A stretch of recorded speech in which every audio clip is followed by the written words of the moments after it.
Saatnya kita simak sejumlah cerita menarik dan inspiratif dalam cerita Nusantara. Kali ini giliran kawan-kawan kami dari Biro Kompas TV di Pontianak, Kalimantan Barat. Sudah bersiap jurnalis Kompas TV Dion Feryadi dan juru kamera Muhammad Nasarudin di Pontianak, Kalimantan Barat. Selamat siang Dion, ada informasi menarik apa dari sana? Silakan. Ya, terima kasih Mila dan saudara.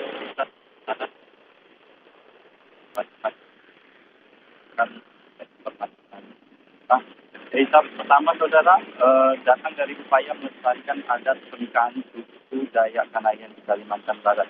Selain untuk mengukuhkan secara adat pasangan yang baru menikah, tradisi ini juga untuk menyatukan keluarga besar para pengantin.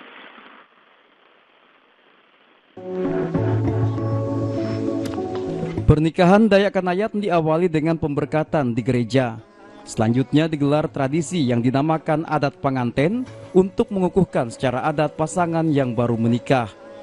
Untuk melaksanakan tradisi ini, keluarga mempelai menyediakan sejumlah peraga adat seperti ketan dimasak dalam bambu, tumpi atau cucur, tembakau, pinang, sirih, kapur gambir, beras, telur ayam, daging ayam hingga daging babi. Peraga adat tersebut disusun sedemikian rupa di hadapan pengantin, keluarga dan para undangan, kemudian dimasukkan ke dalam wadah. Selanjutnya, kedua orang tua mempelai saling memberi dan menerima peraga adat. Kedua orang tua mempelai juga menyerahkan bagian peraga adat kepada keluarga yang hadir. Adat ini untuk mengikat dan mempersatukan keluarga kedua belah mempelai. Karena orang Dayak percaya, perkawinan bukan hanya menyatukan kedua mempelai, namun juga menandai bersatunya keluarga besar yang baru. Jadi bukan pengantin adat, adat pengantin. Pengantinnya itu secara gereja, kemudian diresmikan, dikukuhkan lagi secara adat, itu namanya adat pengantin. Kalau pengantin adat, berarti pengantinnya itu tidak melalui gereja, hanya secara adat. Yang paling kuat maknanya itu adalah adat parimatat, karena menyatukan antara kedua belah pihak. Baik itu dari mertua masing-masing maupun dari sanak keluarga. Karena secara fisikis yang kawin ini adalah bukan hanya Gita dan Daniel, tapi keluarga dengan keluarga.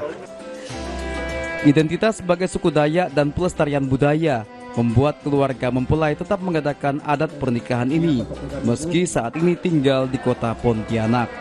Sebagai orang Dayak, agar anak-anak saya, walaupun kita sudah tinggal di kota besar, tapi anak-anak saya sebagai anak orang Dayak, dia harus tahu adatnya, budayanya, sehingga dia jangan merasa tinggal di kota tapi sudah melupakan adat istiadat. Nah, ini yang saya lakukan dalam rangka melestarikan dan memberitahukan kepada anak-anak saya, kepada generasi-generasi muda.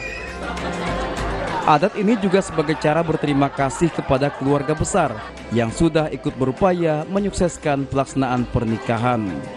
Doris Pardede, Kompas TV, Pontianak, Kalimantan Barat. Pontianak jadi satu dari 5 kota yang menjadi awal ini sepeda motor berbahan minyak diubah menjadi kereta. Dari 5 daerah percontohan konversi kendaraan bermotor, khususnya roda 2 yang ramah lingkungan. Lokasi proyek percontohan bengkel tipe B yang dipilih, yakni milik Sekolah Menengah Kejuruan Negeri 4 Pontianak. Untuk tahap awal, ada 4 sepeda motor berbahan bakar minyak diubah menjadi motor listrik menggunakan energi baterai. Motor listrik ini dipastikan lebih ekonomis. Jika menggunakan bahan bakar minyak, 1 liter hanya mampu menempuh jarak sekitar 20 km. Sementara untuk 1 kWh atau kWh listrik dapat digunakan berkendara hingga 35-40 km. Sesuai dengan Paris Agreement ya, di mana PRK, di mana bangsa Indonesia itu harus mengurangi emisi karbon CO2 ya, jadi sebagai salah satunya program konversi motor biasa ya, motor bensin menjadi motor listrik itu menjadi salah satu program untuk menuju program emisi karbon seperti ini. Di SMKN 4 Pontianak ini, puluhan peserta dilatih mengkonversi kendaraan motor listrik terdiri dari mekanik bengkel, komunitas otomotif, dan perwakilan tenaga pengajar. Dan komitmen kami di Serpam Perta ini juga ingin mengembangkan itu. Kami nanti juga bagian dari pemerintah ingin mengembangkan motor listrik, terutama untuk anak-anak yang beralih ke itu untuk mensosialisasikan. Kemudian kita dibantu peralatan. Insya Allah kami sudah punya tempat di depan itu. Kami nanti akan siapkan sebagai bengkel untuk motor listrik. Nah, nanti pelan-pelan kita sambil seiring kami sedang merintis teaching factory, Pak.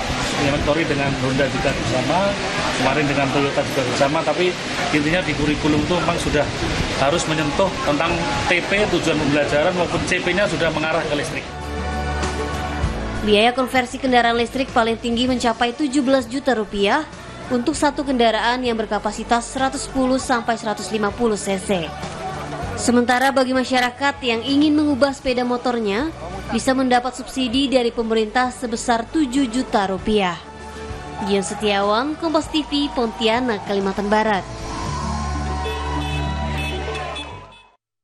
Demikian cerita Nusantara dari Kota Pontianak, Kalimantan Barat untuk edisi hari ini. Kita kembali ke studio bersama rekan kami, Bella.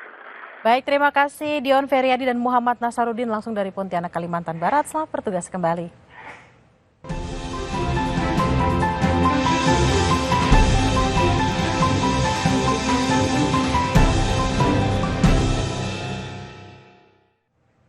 Informasi usai jeda, saudara, polemik keaslian ijazah Presiden ke-7 RI Joko Widodo menjadi masalah yang tidak kunjung selesai. Penyelidikan kasus tudingan ijazah palsu Jokowi juga terus bergulir di Polda Metro Jaya.